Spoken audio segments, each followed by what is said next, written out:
To the human mind, it seems almost impossible. But spend time with the Isaiah family, and they'll soon convince you that with God, all things are possible. The moment you see an orphan's eyes, I promise it will change your life.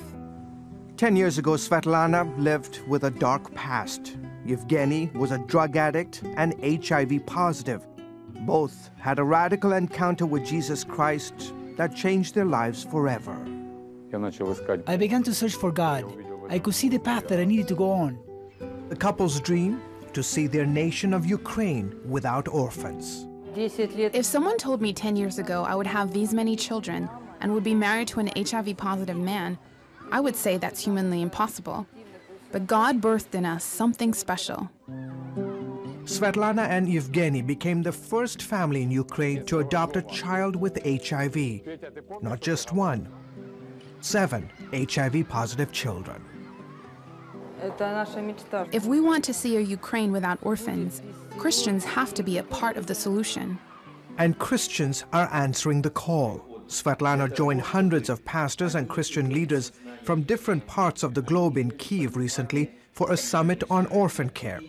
Organizer Ruslan Maluta leads a grassroots movement committed to care for Ukraine's orphans. God said that He is the father of the fatherless, which means that He wants every orphan to be in a family. How is God going to do it? It's through the church. Adoption and providing a home for an orphan is an integral part of the gospel. And this is a crowd that is very serious about seeing a Ukraine without orphans. Sitting in the crowd, there are about 160 families that have either adopted a Ukrainian child or are today our foster parents. Gennady Munenko is one of them. He's a pastor, and along with his wife, they have 31 foster children. Should all families take 31 children in like we did? No. But if this movement is to have a lasting impact, Christian leaders must set the example, and they are. The last few years, God has been moving on the hearts of pastors to lead the charge. Paul Pennington is very encouraged by what he sees happening in Ukraine. The potential here is huge because the church is engaged across denominational lines to be really a model to countries around the world how the church can make a difference for children. Pennington is with Hope for Orphans, a Texas group helping Ukrainian churches with Bible-based orphan ministries.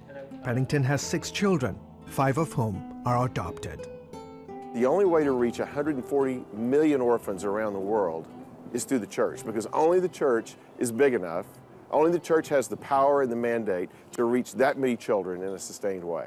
Pastors in Russia, Belarus, Romania, and Moldova have started similar Nation Without Orphans movements. What an honor to be in a West Stafford, president of Compassion International, says he's moved by the pastors' dedication to the vision. They do it with an understanding that God commits to bless orphans and those who do bless orphans.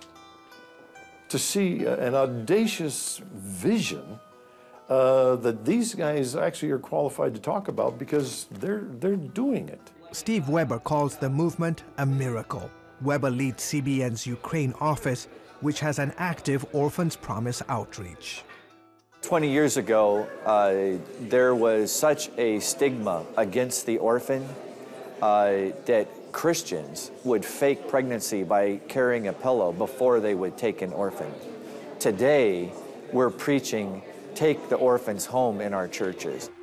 And the public is taking note. At a nationally televised event that drew Ukraine's rich and famous, Svetlana and Yevgeny received hero status and honored with the Pride of the Nation award for their heart for orphans.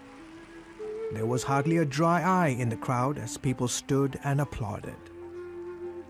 We didn't think about any awards. We simply were doing what was on our hearts to do. We have only God to thank. He shows us how to love the unlovable. Without Him, we have no life.